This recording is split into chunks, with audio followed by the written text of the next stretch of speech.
Glória a Deus. Antes de passar ao Ministério da Palavra, eu queria falar algumas coisas rapidinho. A primeira, às vezes a gente fala isso em tom de brincadeira, quebra-gelo, mas hoje eu vou falar honestamente, vocês estão parecendo mais magros. Eu acho que está havendo adesão no jejum. E para aqueles que ainda não fizeram, nós ainda temos, mais quase 3 semanas aí pela frente. Ainda dá para ter alguma participação até o dia 10 de outubro. Nossa movimentação continua. Segunda coisa, que para mim é um motivo de alegria, é anunciar que estamos lançando hoje um livro novo, intitulado O Caminho da Obediência. Como viver a verdade que cremos e pregamos. Eu tive uma experiência muito interessante com esse livro e com a produção dele. A primeira é que ele completa a trilogia, de outros 2 são clássicos do nosso ministério. Começamos com o impacto da santidade, compromisso profundo, resultados extraordinários. Na sequência, nós produzimos esse aqui, graça transformadora, e agora fechamos a trilogia com o caminho da obediência. Pastor, qual a relação dos assuntos? Em 2019, depois de publicar o livro em 2019 eu corri o Brasil todo fazendo conferências sobre o impacto da santidade. Eu ensinava por 3 horas a doutrina da santificação, obviamente com as aplicações práticas. O dia que fizemos a gravação do vídeo que está disponível na internet, nós fizemos 2 sessões com intervalo, foram 4 horas de ensino. E à medida que falava de um assunto tão vital nas Escrituras, eu percebia que a essência de santidade é não pecar. E a definição de pecado é a desobediência da lei divina. Ou seja, tudo estava relacionado com obediência. Quando começamos a ensinar a respeito da graça, para resumir o assunto, em essência, o que nós abordávamos é que a graça é uma força capacitadora para a obediência. Eu comecei a me lembrar de quando escrevi um livro anos antes sobre o principal, o maior mandamento, que é amar o Senhor de todo o coração. Escrevemos esse livro de todo o coração. Se amar ao Senhor é o primeiro e maior mandamento, qual a maneira de expressá-lo? Jesus simplificou isso em João 14, 21, dizendo: aquele que tem os meus mandamentos e os guarda, esse é o que me ama. A linguagem de amor que Deus espera da nossa parte é a obediência. Você pode percorrer todas as doutrinas principais, você pode percorrer a espinha dorsal da revelação bíblica, e o assunto da obediência está envolvido em tudo, no cerne de tudo. Em janeiro de 2024 eu estava num período de oração e jejum, que de todos que eu fiz até hoje foi aquele que eu posso dizer que Deus me botou mais retirado, isolado do mundo, de todo mundo. E naquele momento, a sós, eu tive uma experiência muito especial com Deus. O Senhor me deu o desenho desse livro, a maneira como deveria ensiná-lo, e depois de uma experiência que eu não vou gastar tempo detalhando aqui, o Espírito Santo me falou, depois de 3 dias que ele me deixou trancado no quarto, sem falar com ninguém, sem tela, sem sair fazer absolutamente nada, o que por um imperativo é um desafio. O Espírito Santo falou comigo: eu quero te provar que o descanso, ele não sabota a produtividade como você sempre acreditou. O Senhor me disse: o descanso potencializa. Eu fiquei tentando entender o que era isso quando ele falou no final do 3º dia. Quando amanheceu, dia seguinte, o Senhor me deu o desenho desse livro. Eu escrevi quase 300 páginas em 9 dias. Para ser honesto, levou 10 para acabar o livro, porque eu fiz uma revisão no 10º dia. Eu fiquei pensando comigo mesmo. O livro mais rápido que eu tinha escrito, falando de um livro expressivo, de volume, de conteúdo, foi A Cultura do Jejum. 270 páginas em 40 dias. Eu escrevi um livro sobre jejum em jejum. E agora, porque eu perdi, entre aspas, 3 dias de descanso, economizei 1 mês na produção do material. Já tinha sido uma experiência incrível, pessoal, no sentido de entender o que é uma mente descansada. Somado a isso, aquela revelação, o turbo do Espírito Santo. Mas eu estou realmente empolgado com esse material que vem fechando a trilogia. As palavras do meu filho, que não esperou sair, leu primeiro e falou: pai, de todos que eu li até agora, esse foi o que eu mais gostei. E eu estou realmente contente, porque hoje a gente não apenas vai disponibilizar para que vocês acessem,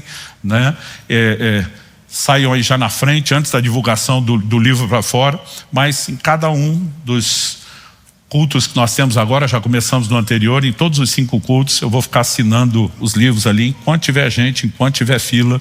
É uma boa oportunidade, né, para você levar um material transformador para você e que pode abençoar outros. Fim do ano está chegando, né, às vezes a gente desperdiça a oportunidade de presentes que possam acrescentar, edificar. Então hashtag fica a dica, já para você fazer a feirinha no final. Eu sempre destaco aqui que nós não temos ganho com os nossos livros. Para os que estão nos acompanhando pela internet, você vai ter uma tela, inclusive com um QR Code, né, que possa já te remeter ao site. Esse material a partir de amanhã também já vai estar disponível para ser adquirido online. Mas para aqueles de vocês que estão aqui, no final nós vamos disponibilizar, além desse material, de alguns outros, caso tenham interesse. Nós fizemos um combo especial, né, com a trilogia. Muitos talvez chegaram à igreja já depois do tempo, não conhecem, não têm ou querem presentear. Então Impacto da Santidade, Graça Transformadora e o Caminho da Obediência junto também vão estar num valor muito especial. Eu não ganho nada com os livros, nós estamos vendendo todos eles abaixo do valor de capa, mas ainda assim nós temos uma margem que é a sua contribuição para os projetos do ministério. Então se você pode pagar o valor sugerido, você está ajudando o nosso ministério. Se você não pode pagar o valor sugerido, o ministério quer ajudar você. A gente não quer que você deixe de levar por falta de recursos. Eu só sempre lembro aqui a diferença dos verbos querer e poder, né? Tem gente que fala, eu não posso, quando às vezes não quer. Então se você realmente não pode, é só memorizar a senha de sempre, né? Chega lá no stand e fala para eles assim, diante de Deus eu não posso pagar esse valor que está aí. Usou o nome de Deus, que nós acreditamos em você. Não precisa contar a história, né? O brasileiro tem mania de explicar por que não pode, o que é que aconteceu. Não precisa, né? A única coisa só que nós queremos que você saiba, pastor, então se eu falar isso vou ganhar o livro? Não, eles vão te fazer uma pergunta de volta, quanto é que você pode? Porque às vezes não pode pagar o valor integral, mas pode metade, pode 1/4, alguma coisa nós vamos tentar tirar de você. E eu não canso de contar. Eu não canso de contar a história uma das primeiras vezes que eu anunciei um dos nossos livros falando isso. No final do culto uma senhora me procura, falou, pastor, eu quero muito esse livro, era o da família, o propósito da família, eu preciso dele, mas é verdade o que o senhor falou ou era brincadeira? Eu falei, não, é verdade. Ela falou, estou com vergonha de ir lá no stand porque eu só tenho R$2. Eu falei, já que a senhora já passou vergonha comigo, em vez de passar vergonha 2 vezes, pega o livro aqui que eu anunciei. Ela pegou o livro, mas nada de me dar os R$2. Eu pensei, ela tem um plano, ela já vai pegar. Eu estou conversando, ela não abre a bolsa, não dá nenhum sinal. E eu falei, mãe, e os R$2? Aí ela me olha com a cara de surpresa, diz, pastor, R$2 não paga nem seu custo gráfico. Eu falei, não mesmo, mas diminui meu prejuízo, mostra a boa vontade da sua parte, me dê os 2. Eu me orgulho de ter tirado 25 centavos de um adolescente. A menina falou, pastor, mas para o senhor não muda nada. Eu falei, para você muda. Em vez de dizer que você pediu o livro, você vai falar que você deu tudo que tinha nele. Aliás, se você pensar nisso, você vai até ler depois de dar tudo que tinha nele. Então, alguma coisa nós vamos tirar de você. Qualquer material, né? Se isso te ajudar, não é necessariamente o modo de compra que eu mais recomendo, mas às vezes alguns para se organizar, qualquer valor de material, nós vamos parcelar em até 10 vezes sem juros, porque como eu disse, a ideia é facilitar o seu acesso a um recurso transformador, eu diria, enquanto a gente sabe que se você também se organizar, quiser levar mais livros, isso também está abençoando os projetos do ministério. Então fica meu encorajamento para você. Evidentemente eu vou pregar um pouco sobre o assunto, a mensagem não tem o tema do livro, não é um capítulo específico do livro, mas está muito relacionado a algo importante, né, que nos faça reconhecer a importância do assunto. E se isso não te convencer a levar o livro, no mínimo você sai com bom conteúdo hoje para viver a vida cristã. Se você achar que tem liberdade com o vizinho do lado, só se você realmente acreditar nisso, fala para ele, deixa Deus te usar, Vasco, me dá um livro desse de presente. Vai que cola. Eu não quero ser desanimador, mas nem sempre funciona. Mas vai que hoje. Abra sua Bíblia, por favor, na carta de Paulo aos Gálatas. Obrigado. Carta de Paulo aos Gálatas, capítulo 3. E nós vamos ler os versículos 13 e 14. Esse texto, além de ser o nosso texto base, o ponto de partida, ele também vai ditar o trilho aqui da nossa conversa, da nossa reflexão. Eu vou ler na Nova Almeida atualizada, qualquer que for a sua versão, você pode acompanhar comigo. O texto sagrado diz assim: Cristo nos resgatou da maldição da lei, fazendo-se Ele próprio maldição em nosso lugar, porque está escrito: maldito todo aquele que for pendurado em madeiro, para que a bênção de Abraão chegasse aos gentios em Cristo Jesus, a fim de que recebêssemos pela fé o Espírito prometido. O apóstolo Paulo, ao escrever aos Gálatas, ele tem um tom nessa epístola em particular que envolve a correção de muitos desvios doutrinários que estavam acontecendo, por conta de que alguns judeus, entrando no meio dessas igrejas dos gentios, estavam tentando literalmente judaizá-los, levá-los à prática da lei.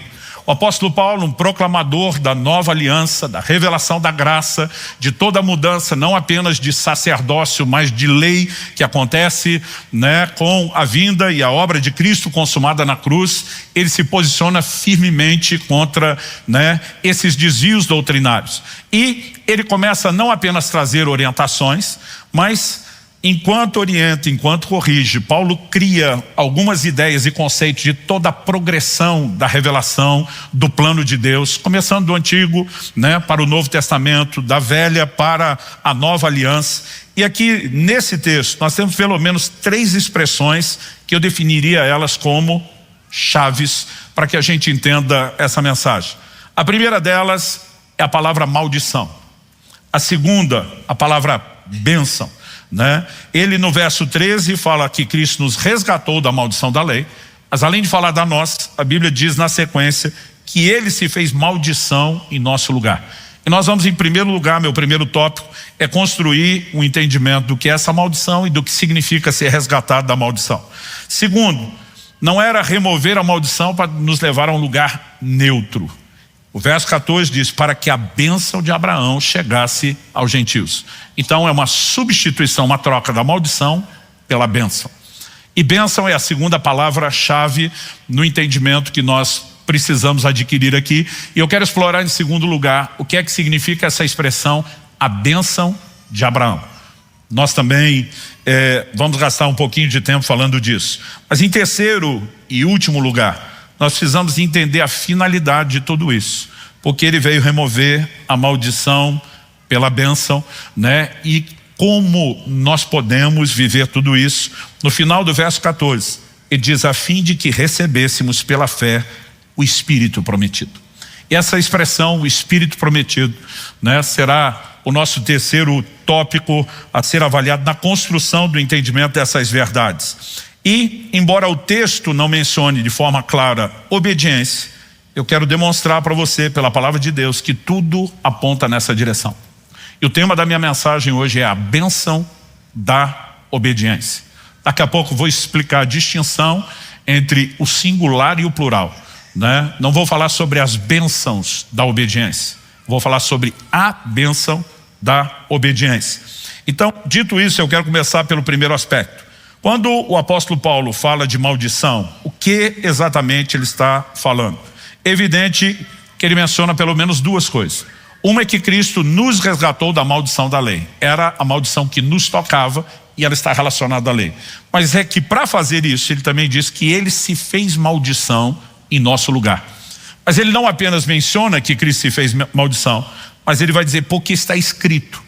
E aqui a referência que ele usa, maldito todo aquele que for pendurado no madeiro, é a citação de Deuteronômio, capítulo 21, versos 22 e 23, onde ele diz: se alguém houver pecado, passível da pena de morte, tiver sido morto, e o pendurares no madeiro, o seu cadáver não permanecerá no madeiro durante a noite, mas certamente o enterrarás no mesmo dia, porquanto o que for pendurado no madeiro é maldito de Deus. Assim não contaminarás a terra que o Senhor teu Deus te dá em herança. Essa expressão de que aquele que morrendo fosse pendurado no madeiro era maldito, não apenas era uma sinalização de uma maldição específica, mas era um prenúncio profético de como nosso Senhor haveria de morrer, pendurado no madeiro. Ah, pastor Luciano, mas os romanos crucificaram incontáveis milhares de pessoas, era a forma mais comum de execução nos seus dias. Sim, E na época em que Moisés escreve isso, nada disso acontecia e era um anúncio profético, como todas as outras coisas relacionadas, né, ao Senhor Jesus, a maneira como ele morreria, foram previamente anunciadas pela Escritura. Ou seja, ao morrer exatamente daquela forma, Cristo está assumindo uma figura de maldição, de quem abraça a nossa maldição para nos resgatar, para que nós pudéssemos ser livres dela. Assim como o fato de quando o ironizaram e colocaram uma coroa de espinhos, dizendo esse é o rei dos judeus, aquilo também não é coincidência. Quando Deus, depois de amaldiçoar Adão e Eva por conta do primeiro pecado cometido, ele amaldiçoou a terra. A declaração de Deus é: a terra produzirá espinhos. E os espinhos simbolizam a maldição da terra. A obra redentora de Cristo não apenas resgata o homem, resgata a criação. E é por isso que no final de todas as coisas, do desfecho da obra redentora, a própria criação também será, né, totalmente tocada por essa obra. Toda a maldição será erradicada e haverá restauração de todas as coisas. Tudo isso é parte de uma mensagem. Agora, por que Cristo encarna essa figura de quem toma sobre si a maldição? Para nos resgatar. Mas quando fala de nos resgatar, ele não está apenas falando de maldição no sentido generalizado, ele fala de algo muito específico: nos resgatar da maldição da lei. E aí vem a pergunta: qual era essa maldição? Deuteronômio capítulo 11, versos 26 a 29, resume tanto o que era a maldição como a bênção provenientes da lei. O Senhor diz: eis que hoje eu ponho diante de vós a bênção e a maldição. A bênção, quando cumpridos os mandamentos do Senhor vosso Deus, que hoje vos ordeno. A maldição, se não cumpridos os mandamentos do Senhor vosso Deus, mas vos desviares do caminho que hoje vos ordeno, para seguir os outros deuses que não conhecestes. Quando, porém, o Senhor teu Deus te introduzir na terra que vais para possuí-la, então pronunciarás a bênção sobre o monte Gerizim e a maldição sobre o monte Ebal. Quando Josué finalmente introduz o povo na terra de Canaã, ele obedece a ordem dada por Deus. Das 12 tribos de Israel, 6 são separadas para fazerem uma declaração sobre um monte e 6 sobre outro. Metade das tribos declaram as bênçãos da obediência e a outra metade declara a maldição da desobediência. Esse assunto foi largamente repetido por Deus, se bateu na mesma tecla para que não houvesse dificuldade de entendimento. Então, a maldição da lei, ela era o resultado, a consequência direta da desobediência. As consequências do pecado do homem. E quando nós falamos a respeito disso, nós também precisamos entender com clareza qual é a mensagem bíblica proposta. Porque eu vejo pregadores se baseando nessa declaração: Cristo nos resgatou da maldição da lei, e o que eles estão pregando não é a mensagem bíblica, é uma fantasia. Primeiro, eu já ouvi muitos pregadores e ensinadores dizer: não existe mais maldição no Novo Testamento, na Nova Aliança. Eu falo: por que não? Porque Cristo nos resgatou da maldição. Eu falei: Cristo nos resgatou do pecado, o pecado deixou de existir? Aí eles ficam quietos. Eu falo: claro que não. Cristo nos resgatou da morte, a morte deixou de existir? E a resposta correta é: ainda não. Porque a Bíblia diz que o último inimigo a ser vencido é a morte, mas será destruído. Chegará o momento onde todas essas coisas, elas serão definitivamente erradicadas da nossa natureza, da nossa história, mas a verdade é que isso ainda não aconteceu. Apocalipse 22, 3, falando do desfecho da obra da redenção, afirma que na ocasião, a partir de então, nunca mais haverá qualquer maldição. Assim como a Bíblia diz: não haverá mais morte. Hoje ainda temos morte. Hoje ainda temos maldição. Hoje ainda temos pecado. Porque essas coisas ainda não foram erradicadas. Então, ser resgatado delas não significa que elas deixaram de existir. Significa que elas não precisam nos controlar. Paulo explica isso com o pecado que existe, mas do qual fomos resgatados, em Romanos 6,14, quando ele diz: o pecado não mais terá domínio sobre vós, porque não mais estáis debaixo da lei, e sim debaixo da graça. O pecado não deixou de existir, mas não precisa nos controlar. Quem está entendendo, diga amém. O mesmo sobre a maldição. Nós não podemos dizer que não há lugar para maldição na vida de um cristão. Porque Hebreus capítulo 6 nos fala nos versos 7 e 8, por meio de uma alegoria, falando de terra boa e terra ruim, uma terra que corresponde, né, ao investimento daquele que a cultiva e uma terra que não. E evidentemente, se você ler todo o contexto, a figura, a alegoria aponta para crente bom e crente ruim, não é meramente terra boa e terra ruim. você vai ver a fala de que a terra que corresponde, verso 7 de Hebreus 6, aquele que a cultiva recebe bênção da parte de Deus. E diz, mas a que produz espinhos e abrolhos, perto está da maldição. Se maldição tivesse deixado de existir, não haveria como ela estar perto da maldição. Se maldição, fosse algo do qual eu e você nos tornamos intocáveis, não haveria essa declaração. Então, nós podemos dizer que diferente de antigamente, eu já vou explicar isso, hoje nós podemos dizer que a maldição não é mais inevitável. Hoje ela é evitável, mas não deixou de existir. Segundo erro que as pessoas cometem, ensinando baseado na declaração Cristo nos resgatou da maldição da lei, é que eles focam consequência e não causa. Eles estão pregando como se Jesus tivesse vindo lidar com o fruto da árvore, não com a raiz dela. E eles falam da maldição apenas como as consequências ruins, desagradáveis do pecado. Então, se Cristo nos resgatou da maldição, a lógica, que na verdade é um sofisma, um raciocínio falso deles, é que hoje você pode pecar sem ter consequências. E essa é a distorção da mensagem da graça na boca de muitos pregadores. E isso também não é bíblico, não se sustenta nas Escrituras. Então eu pergunto às pessoas, Ananias e Safira, quando pecaram, estavam isentos das consequências? A resposta é não, E você pode caminhar ao longo de toda a Escritura. Aquele moral de 1 Coríntios capítulo 5, que Paulo diz, seja entregue a Satanás para a destruição da carne, escapou do juízo, da maldição? A resposta é não. Em Apocalipse 2, de 21 a 23, Nosso Senhor, dirigindo a carta ao anjo da igreja de Tiatira, menciona uma mulher que ele denomina como Jezabel e diz, dei-lhe tempo para que ela se arrependesse. Mas ela não quer se arrepender, do seu pecado. Eu vou prostrá-la de cama, bem como os que com ela prostituem, eu vou matar os seus filhos. Como é que não tem consequência de pecado? Ao longo de toda a Escritura isso é inquestionável. Então, essas declarações não estão anulando a frase de Paulo. Eu sempre digo que qualquer aparente contradição da Escritura é só um desafio de interpretação. O que esses outros textos estão contradizendo é uma interpretação errada. Jesus não veio remover as consequências do pecado para dizer, então agora na graça, liberou geral, peca à vontade. Essa não é a mensagem da graça. Para aquela mulher pega em flagrante adultério, o registro está lá em João 8, Jesus não apenas diz, eu não te condeno. Ele na mesma sequência, para a mesma pessoa, ele diz, vá e não peques mais. A graça, ela veio para nos libertar da escravidão do pecado, para nos empoderar para a obediência. E isso precisa ser entendido. Então, quando a Bíblia fala de Cristo nos resgatando da maldição, é importante que a gente faça essa distinção. Porque alguns pegam só lá Deuteronômio, capítulo 28, do versículo 15, até o final, e enfatizam apenas as consequências do pecado. Enfermidades, escassez financeira, miséria, uma série de desgraças acontecendo, como se agora essas coisas não acontecem. Na verdade, o que eu e você precisamos entender é que a maldição, ela só se manifesta como consequência da desobediência.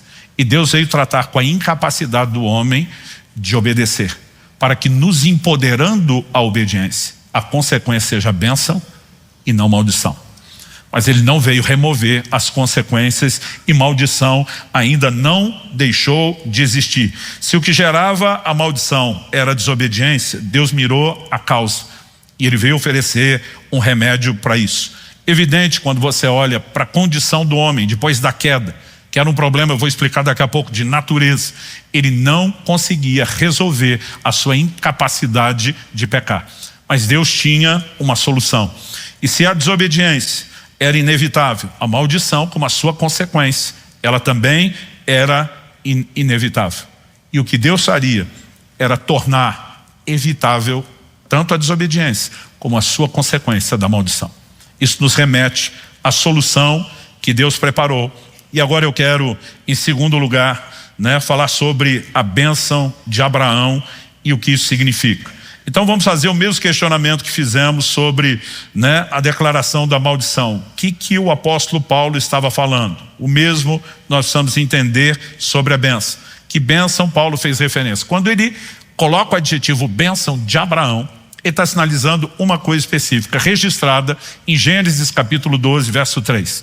O Senhor diz para Abraão, em ti serão benditas todas as famílias da terra, todos os povos, em outras palavras. Isso não era apenas uma promessa de abençoar Abraão e a sua linhagem, mas Deus estava revelando que por meio da linhagem de Abraão, ele ofereceria uma solução, que que seria uma bênção para todos os povos e não só a linhagem natural de Abraão. O apóstolo Paulo explica isso em Gálatas capítulo 3, verso 8, dizendo: ora, tendo a escritura previsto que Deus justificaria os gentios pela fé, gentios são todos os não-judeus, pré-anunciou o evangelho a Abraão dizendo: em você serão abençoados todos os povos. Ou seja, essa bênção está relacionada à manifestação, à concretização do plano de Deus. Não apenas a chegada do evangelho, mas isso tudo por causa da vinda de Cristo, da sua obra e também da mensagem que ele proclamaria. Então Deus estava dizendo a Abraão: eu escolhi não apenas você, mas de você eu separei sua descendência, da sua descendência virá aquele que vai solucionar o problema de todos os povos, de todas as nações. Nesse momento Deus estava dizendo a Abraão: o Cristo virá da sua linhagem. Agora a pergunta é: Abraão foi escolhido aleatoriamente? E a resposta bíblica também é não.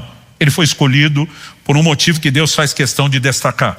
Em Gênesis, no capítulo 22, nós temos um cenário, para mim desde garoto, né? Isso ficaria ainda mais sério, mais grave depois que eu me tornasse pai. Mas desde antes de entender o que era ser pai, eu ficava pensando no que é que Deus pediu a Abraão: sacrificar o filho, o único filho a quem você ama. Gente, Abraão, o Senhor fala com ele à noite, a Bíblia diz que ele levanta alta madrugada. Em outras palavras, prontidão. Não pediu para Deus uma semana, um mês de despedida para ficar com o filho. Deus falou, está falado, bora obedecer. E ele sai imediatamente para aquilo. Em Gênesis 22, 18, depois de entender que Deus não quis que ele fosse até o fim, mas ele estava disposto. A Bíblia diz que ele cria que Deus poderia ressuscitar seu filho, mas ele estava disposto a ir até o final. Gênesis 22, 18, o Senhor reafirma para ele o que tinha dito em Gênesis 12: na sua descendência serão benditas todas as nações da terra. Agora, olha como a frase termina. Por quê? E porque é uma palavra de ligação, uma conjunção explicativa, algo que cria um vínculo entre o raciocínio que está sendo construído e a conclusão a que se chega. Porque você obedeceu a minha voz. Em outras palavras, eu não escolhi a sua linhagem à toa. Eu procurei um homem que manifestasse obediência. E daqui a pouco nós vamos entender isso melhor. Ah, pastor, mas foi só a obediência do sacrifício de Isaac? Não. Lá na frente, quando Deus se revela agora a Isaac, para falar da continuidade geracional do plano e do propósito de Deus, Gênesis capítulo 26, versos 4 e 5, Deus diz assim: multiplicarei a sua descendência como as estrelas dos céus, e a ela darei todas essas terras. Na sua descendência serão benditas todas as nações da terra. Essa é a promessa que Deus fez a Abraão, fazendo agora a Isaac seu filho. Mas Deus diz assim: por quê? E de novo a conjunção explicativa. Porque Abraão obedeceu a minha palavra, guardou os meus mandamentos, os meus preceitos, os meus estatutos e as minhas leis. Quando você olha para como tudo foi bagunçado, tudo começa com a desobediência lá no Éden. A desobediência de Adão, a desobediência do primeiro casal. Quando você olha para todo o pano de fundo por trás do concerto, você percebe a Bíblia enfatizando não só que Cristo vem como modelo de obediência, mas até a linhagem da qual o Cristo viria. Deus escolhe alguém que decide andar em obediência. Quando você lê Gênesis 22, pode parecer que é só a obediência daquele ato de sacrificar Isaac. Quando você lê Gênesis 26, Deus está dizendo: Abraão obedeceu minha palavra, guardou meus mandamentos, plural, meus preceitos, meus estatutos, minhas leis. Não só isso. Em Gênesis 18, 19, Deus sinaliza por que ele escolheu Abraão. O Senhor diz assim: porque eu escolhi. Por qual motivo? Para que ele ordene os seus filhos, sua casa depois dele, a que guardem o caminho do Senhor, pratiquem a justiça e o juízo. Todo o pano de fundo está relacionado com obediência. Então a bênção de Abraão é a chegada de Cristo, da obra redentora, de tudo aquilo que o Evangelho proporciona, mas esse pano de fundo da obediência precisa ser destacado. E quando falamos a respeito disso, nós estamos apenas sinalizando, gente, a salvação futura na sua plenitude, mas a transformação presente que nos capacita à obediência. Durante o período da lei, que se manifestaria por meio de Moisés, depois de Abraão, Deus revelou os seus mandamentos e estatutos num volume e dimensão que a humanidade nunca teve acesso. Mas a verdade é que o ser humano, ele passa a manifestar uma profunda dificuldade de poder viver em obediência a Deus. O conflito com a questão do pecado é algo que, antes de estudar a teologia, né, o ensino bíblico, qualquer cristão na prática já sabe o que é. Paulo descreve isso em Romanos capítulo 7, eu vou ler do verso 18 ao 25. O apóstolo diz: porque eu sei que em mim, isto é, na minha carne, não habita bem nenhum. Pois o querer o bem está em mim, mas não o realizá-lo. Porque não faço o bem que eu quero, mas o mal que não quero, esse faço. Mas se faço o que não quero, já não sou eu quem faz, e sim o pecado que habita em mim. Assim encontro essa lei: quando quero fazer o bem, o mal reside em mim. Porque segundo o homem interior tenho prazer na lei de Deus. Mas vejo nos meus membros outra lei, que guerreando contra a lei da minha mente, me faz prisioneiro da lei do pecado que está nos meus membros. Miserável homem que sou, quem me livrará do corpo dessa morte? Graças a Deus ele não para aqui. Ele continua e diz: graças a Deus por Jesus Cristo nosso Senhor. De maneira que eu, de mim mesmo, com a mente, sou escravo da lei de Deus, mas segundo a carne, sou escravo da lei do pecado. Paulo não está falando apenas do homem antes da conversão. Ele diz o pecado que habita em mim, várias vezes, né? Ele não diz apenas o pecado que habitou. Ele está falando de uma realidade, de algo que continuava no momento em que ele está escrevendo. Ele não está falando apenas da lei, durante o período da lei, mas algo que se evidenciou durante a lei, mas que a graça veio tratar e resolver. O nosso problema era um problema de natureza. Quando o livro de Hebreus diz que a lei nunca aperfeiçoou aquele que prestava culto, significa que durante o período da lei, Deus revelou a força que o pecado tinha e Deus revelou a incapacidade do homem de viver a obediência. Porque Deus queria sinalizar o quanto o ser humano precisava não apenas de um redentor, mas dos seus recursos para poder viver o plano e o propósito de Deus. Então, o livro de Romanos, né, nos apresentando essa mensagem na sequência, ele vai dizer no capítulo 8, versos 3 e 4. Porque aquilo que a lei não podia fazer por causa da fraqueza da carne, isso Deus fez enviando seu próprio filho em semelhança de carne pecaminosa e no que diz respeito ao pecado. E assim Deus condenou o pecado na carne, a fim de que a exigência da lei se cumprisse em nós, que não vivemos segundo a carne, mas segundo o Espírito. Eu diria que Romanos capítulo 8, esse texto que acabamos de ler, versos 3 e 4, eles estão entre talvez os mais importantes e necessários para entender a essência da nova aliança. O que a lei não podia fazer, a lei era limitada, ela não podia fazer algumas coisas. Por que não podia? A Bíblia diz por causa da fraqueza da carne. Outras traduções optaram pela enfermidade da carne. Essa palavra aqui traduzida, fraqueza, ela fala de debilidade, fala de enfermidade, fala de falta de forças. Agora, o que era essa fraqueza da carne? O texto diz que o que a lei não pôde fazer, Deus fez, como? Enviando seu filho em semelhança de carne pecaminosa e no que diz respeito ao pecado. O que a Bíblia diz semelhança? Porque Cristo não vem com carne pecaminosa como eu e você. Ele vem com um corpo parecido com o nosso, que tem carne pecaminosa, embora ele mesmo não tivesse. Ele, né, aliás, as palavras declarando a vinda do Senhor, a formação de um corpo, já dizia: o ente santo que de ti há de nascer. Cristo entra nesse mundo, né, concebido de forma milagrosa, sobrenatural pelo Espírito Santo, porque não podia carregar a semente nem de Adão e nenhum dos seus descendentes, porque foi lá que tudo bagunçou. Em Romanos capítulo 5, verso 12, a Bíblia diz: por meio de um só homem entrou o pecado no mundo, através do pecado a morte, e a morte passou a todos os homens. Quando você fala de propósito da criação, Efésios 1,4 diz que Deus nos elegeu nele antes da fundação do mundo, para que nós fôssemos santos e irrepreensíveis. Então como é que Deus fez o primeiro homem? Gênesis é claro em dizer: conforme a sua imagem e semelhança. E se Deus é santo e sem pecado, e fez um homem conforme a sua imagem e semelhança, como é que ele fez o primeiro? Santo e sem pecado. E não apenas o fez santo sem pecado. Deus estabeleceu uma lei para toda a criação, e cada um reproduza segundo a sua espécie. Isso não valia só para vegetais e animais, incluía o ser humano.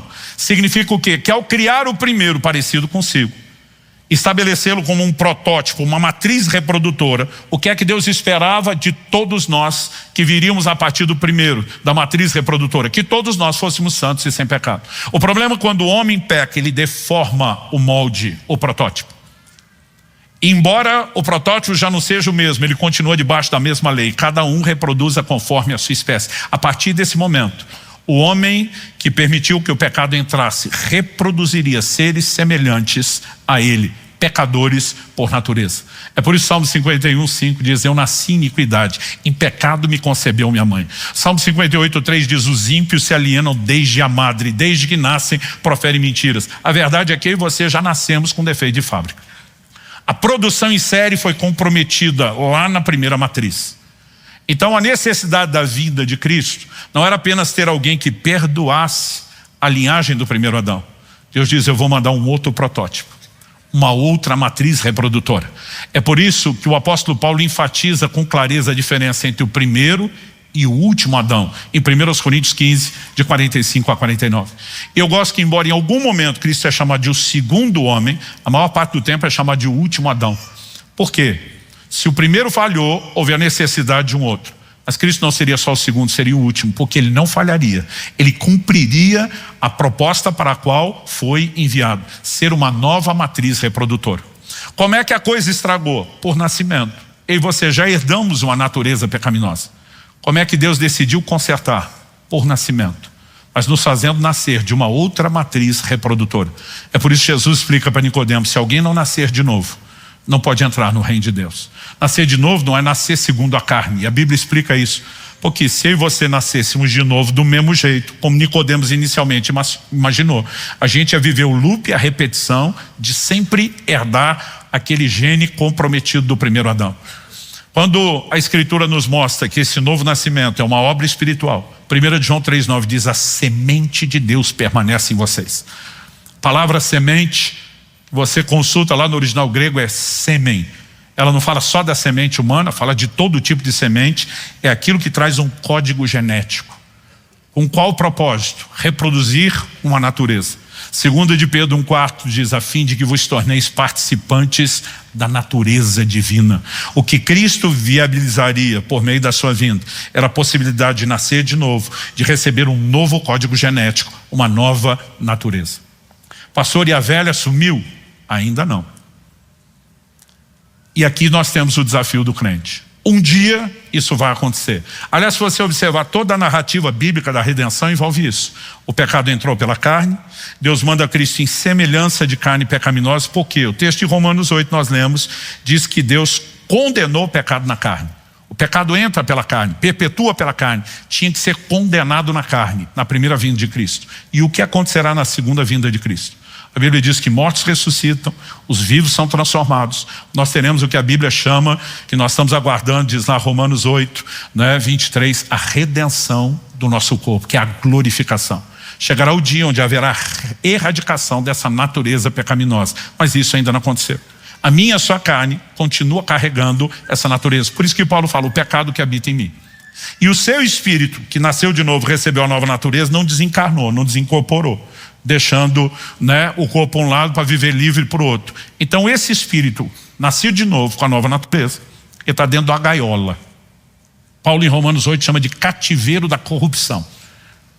E o que é que eu e você precisamos entender? Que é um conflito de naturezas. Mas a velha natureza pode ser subjugada pela nova. Quando só tínhamos a velha, nós não tínhamos alternativa.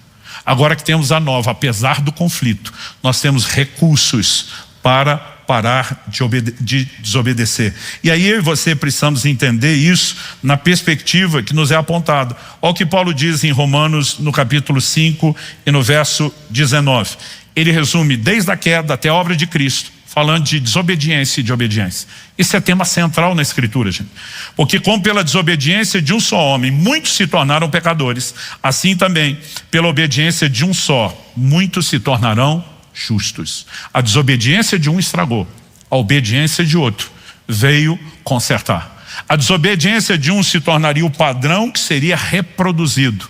A obediência do outro seria o padrão que também passaria a ser reproduzido. É por isso que tudo no Evangelho gira em torno de eu e você nos tornarmos semelhantes a Jesus. E aqui a gente começa a entender que a bênção de Abraão não é apenas Deus abençoando nossa vida no sentido circunstancial. É a concretização do Evangelho que traz consigo uma bênção que merece destaque. É a bênção da obediência, a capacidade de agora, empoderados pelo Senhor, vivemos a obediência. Vamos voltar em Romanos 8, 3 e 4. Aquilo que a lei não podia fazer, Deus fez enviando seu Filho. Vamos trocar o Deus fez enviando seu Filho pela explicação do que é isso. João 17 diz: a lei foi dada por intermédio de Moisés, a graça e a verdade por meio de Jesus Cristo. O que a lei de Moisés não pôde fazer, Deus faria por meio de seu Filho, a expressão da graça. A graça vem fazer o que a lei nunca pôde fazer.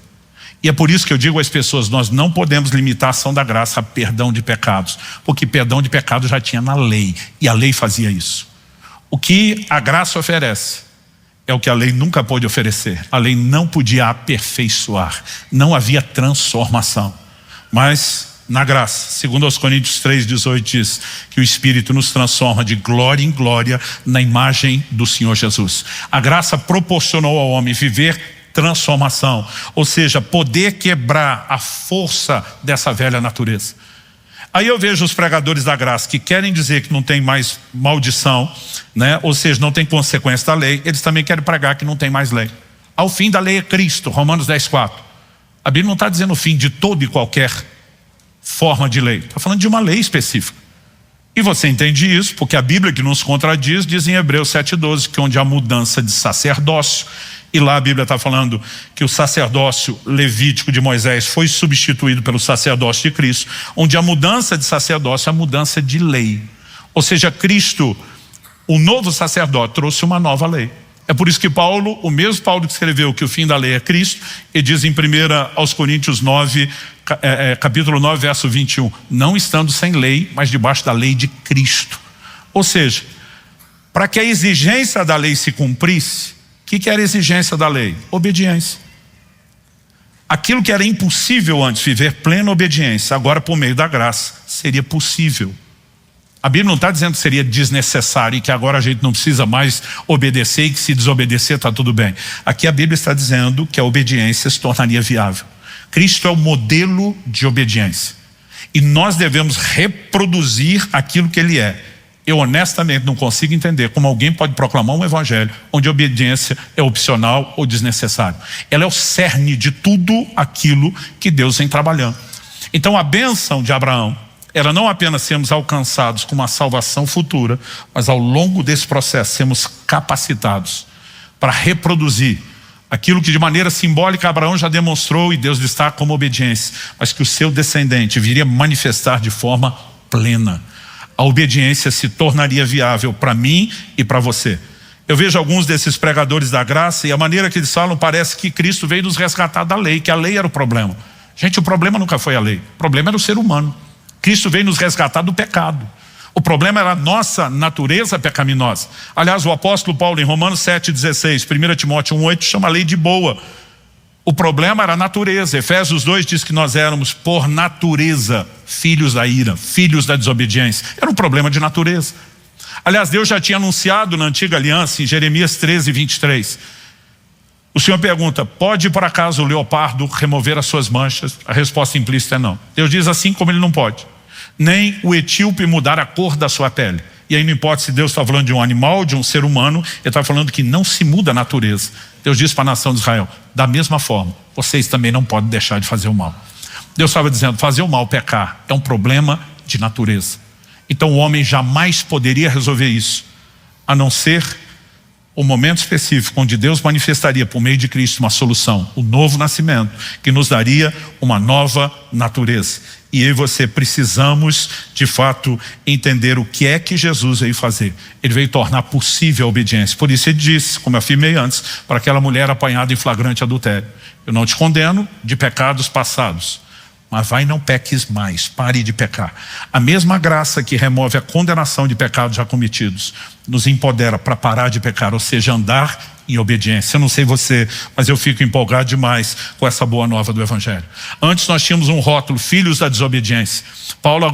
Pedro agora escreve em 1 de Pedro 1,14 e diz como filhos da obediência.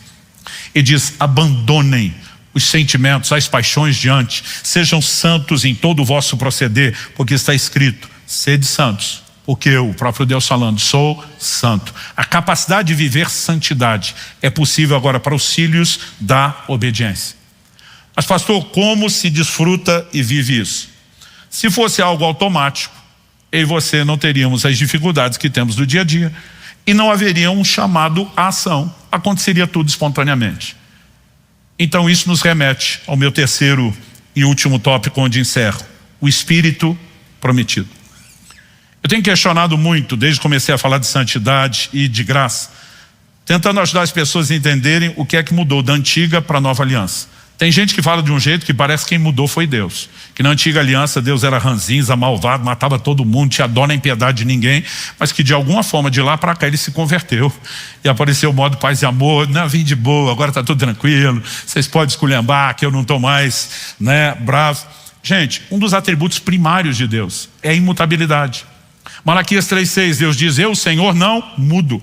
Tiago 1,17, nele não há sombra nem mudança de variação. O salmista afirma: ele permanece para sempre o mesmo. Deus não mudou, é bobagem tentar sugerir isso, né? Se Deus não mudou, o que é que mudou? Alguns estão pregando antes que a lei não tem mais, já falamos que isso é bobagem. O que mudou foi a lei. Ela não é exatamente a mesma, mas continua tendo lei. As consequências de obedecer antes eram bênçãos e as consequências de desobedecer maldição. Hoje, que continua tendo lei, as mesmas consequências. O que mudou foi que antes o homem não tinha capacidade de plena obediência. E agora nós somos empoderados para obedecer a nova lei, a lei de Cristo. Quem está entendendo, diga amém. Então por que existe essa expressão do Espírito prometido? Nós vamos entender que isso é uma promessa, não só feita pelos lábios de Jesus, mas ela vem desde a antiga aliança. Mas várias vezes ao longo das Escrituras, essa expressão ela é abordada. Por exemplo, em Efésios capítulo 1, verso 13, Paulo diz assim: depois que ouvistes a palavra da verdade, o evangelho da vossa salvação, tendo nele também crido, fostes selados com o Santo Espírito da promessa. Jesus fala para os discípulos sobre o Espírito Santo: eis que envio sobre vós a promessa de meu Pai. Não é apenas uma promessa que ele fez, é uma promessa que Deus já tinha feito. Desde quando? Desde a antiga aliança. Então, a gente precisa olhar para a promessa da antiga aliança e entender seu cumprimento. Ezequiel capítulo 36, versos 26 e 27.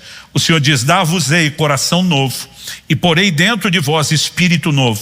Tirarei de vós o coração de pedra, e vos darei coração de carne. Isso aqui é uma promessa sobre o novo nascimento.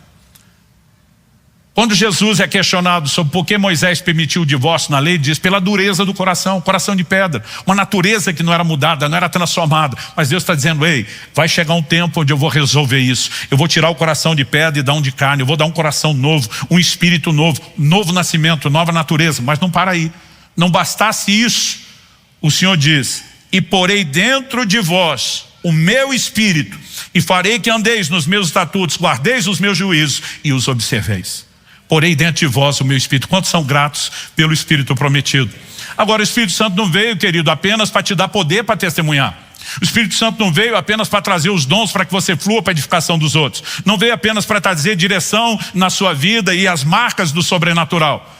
A razão primária pela qual Deus disse: eu vou colocar dentro de vocês o meu Espírito, Ele diz: para que vocês andem nos meus estatutos, guardem os meus juízos e os observeis. Deus nos deu um recurso sobrenatural, não apenas por meio de uma nova natureza, mas nos enchendo da sua presença, da presença do Espírito, que nos empodera para andar em obediência. Aliás, outras promessas do Antigo Testamento, Jeremias 31, de 31 a 33. Eis que vem dias, diz o Senhor, em que firmarei nova aliança com a casa de Israel e com a casa de Judá. Nova aliança é importante aqui. Não conforme a aliança que fiz com seus pais no dia em que os tomei pela mão para os tirar da terra do Egito. Porquanto eles anularam a minha aliança, não obstante eu os haver desposado. Deus diz: já fiz uma aliança antes, deu ruim, porque eles a quebraram, anularam. Mas Deus diz: eu vou fazer uma nova. E ele diz: porque essa é a aliança que firmarei com a casa de Israel depois daqueles dias, diz o Senhor. Na mente lhes imprimirei as minhas leis, também no coração lhes inscreverei. Eu serei o seu Deus e eles serão o meu povo. A pergunta é: a promessa se cumpriu? Segundo o livro de Hebreus, sim. Ele diz, Hebreus capítulo 10, de 15 a 17, e disso nos dá testemunho também o Espírito Santo, porquanto após ter dito: Essa é a aliança que farei com eles depois daqueles dias, diz o Senhor. Texto que acabamos de ler de Jeremias 31. Porém no seu coração as minhas leis, sobre a sua mente as escreverei. Acrescento, também de modo nenhum me lembrarei dos seus pecados e das suas iniquidades para sempre. Houve uma promessa, houve um cumprimento. E o propósito do cumprimento da promessa era nos oferecer um recurso. Porei dentro de vós o meu espírito e fareis que andeis nos meus estatutos. É o Espírito que nos transforma de glória em glória na imagem do Senhor Jesus. É o Espírito que nos permite caminhar num lugar onde a nova natureza, empoderada, alimentada pela sua presença, pelos seus recursos, prevaleça sobre a velha. E eu e você precisamos entender essa importância. Aliás, Paulo, antes de tocar no assunto, em Gálatas 3:14, do Espírito prometido, em Gálatas 3:2 ele pergunta: foi pela fé ou pelas obras da lei que vocês receberam o Espírito?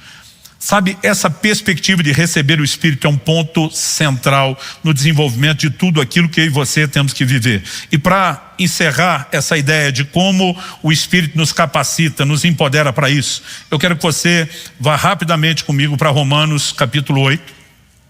A gente leu o capítulo 7 antes e fomos até o finalzinho do 7, quando Paulo diz: graças a Deus por Jesus Cristo nosso Senhor, de maneira que eu de mim mesmo com a mente sou escravo da lei de Deus, mas segundo a carne escravo da lei do pecado. Ele mostra que mesmo que no Espírito possa ter prazer na lei de Deus, nascido de novo, a carne ainda tem inclinações. Mas Paulo não está apresentando isso como algo que eu e você não podemos vencer antes da glorificação do corpo. Ele começa o capítulo 8, dizendo verso 1. Agora, pois, já não existe nenhuma condenação para os que estão em Cristo Jesus. É a continuação do mesmo assunto. 2, porque a lei do Espírito da vida em Cristo Jesus livrou você da lei do pecado e da morte. A lei do Espírito da vida. Em você, meu querido, habita o Espírito da vida, com um poder maior do que a força de morte do pecado que sua carne ainda carrega. É nessa sequência que Paulo explica os versos 3 e 4 que lemos. Porque aquilo que a lei não podia fazer por causa da fraqueza da carne, isso Deus fez, enviando seu próprio Filho em semelhança de carne pecaminosa e no que diz respeito ao pecado, e assim Deus condenou o pecado na carne, a fim de que a exigência da lei, obediência, se cumprisse em nós, que não vivemos segundo a carne, mas segundo o Espírito. Então a chave está aqui. Como que a obediência se torna possível? Para quem decide não se entregar à velha natureza, mas decide se entregar à nova. E isso, meu amigo, não é automático nem espontâneo, é uma escolha. Uma escolha que ele explica a partir do verso 5. Os que vivem segundo a carne se inclinam para as coisas da carne, mas os que vivem segundo o Espírito se inclinam para as coisas do Espírito. Inclinação.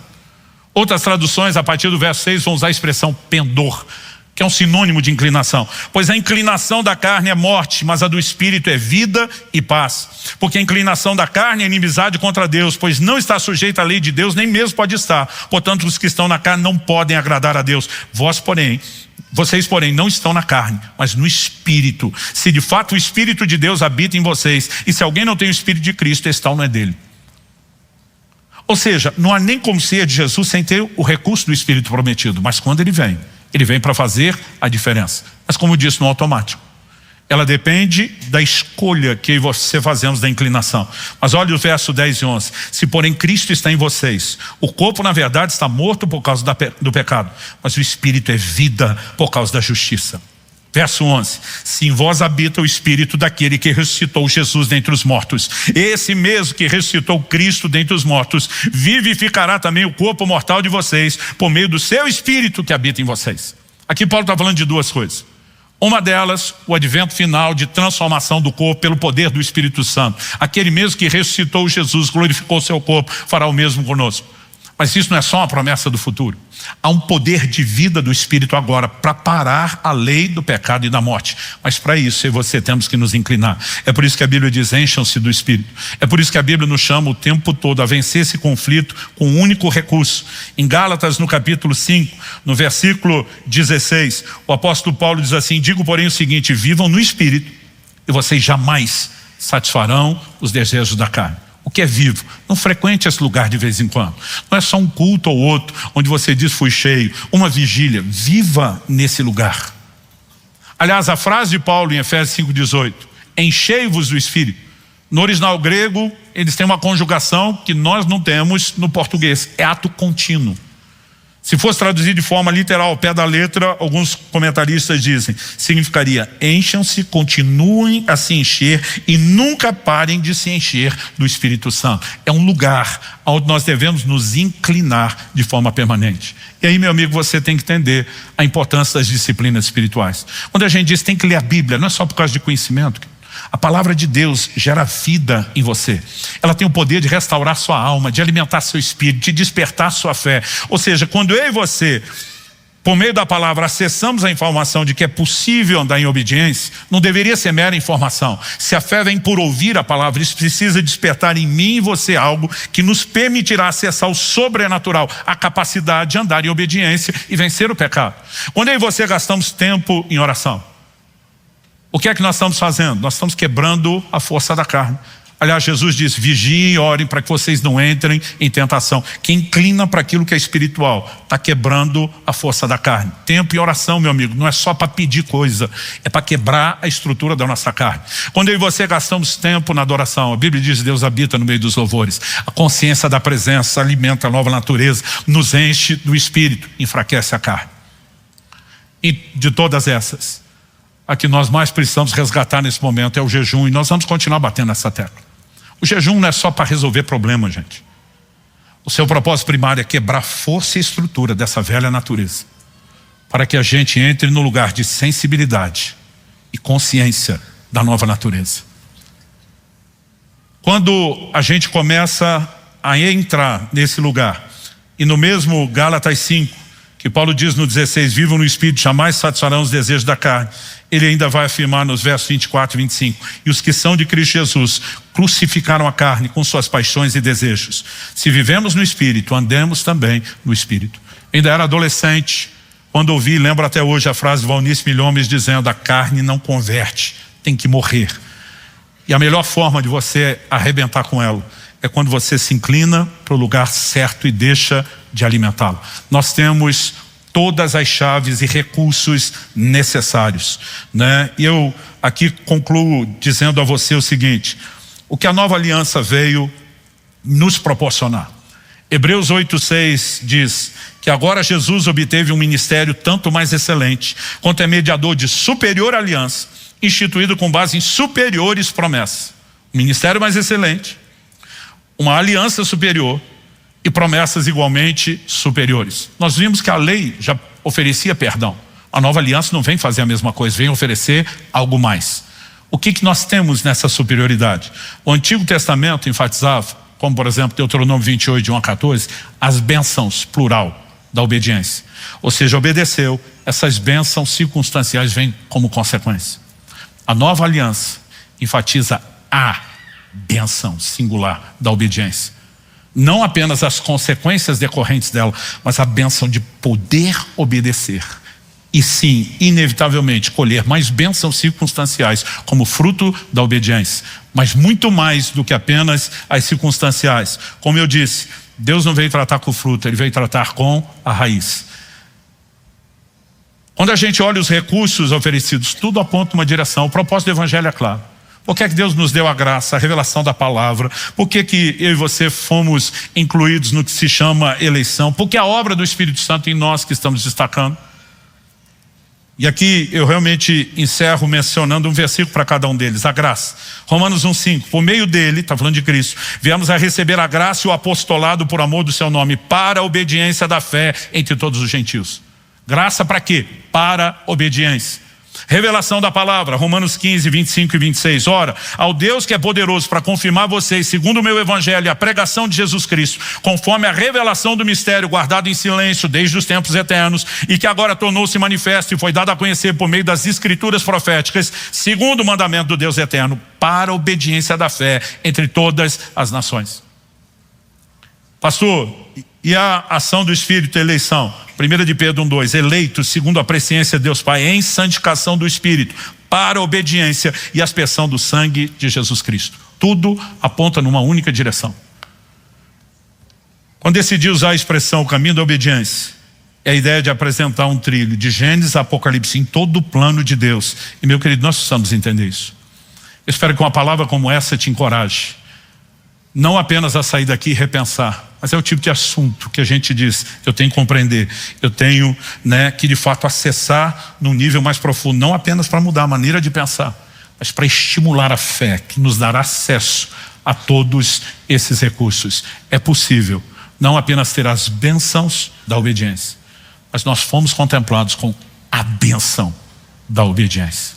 Feche seus olhos por um instante. Pai, eu oro com cada um dos meus irmãos e irmãs que estão nesse auditório, com aqueles que nos acompanham pela transmissão da internet, ou mesmo posteriormente por meio dessa palavra gravada, orando que nesse momento o Senhor possa de fato tocar as nossas vidas.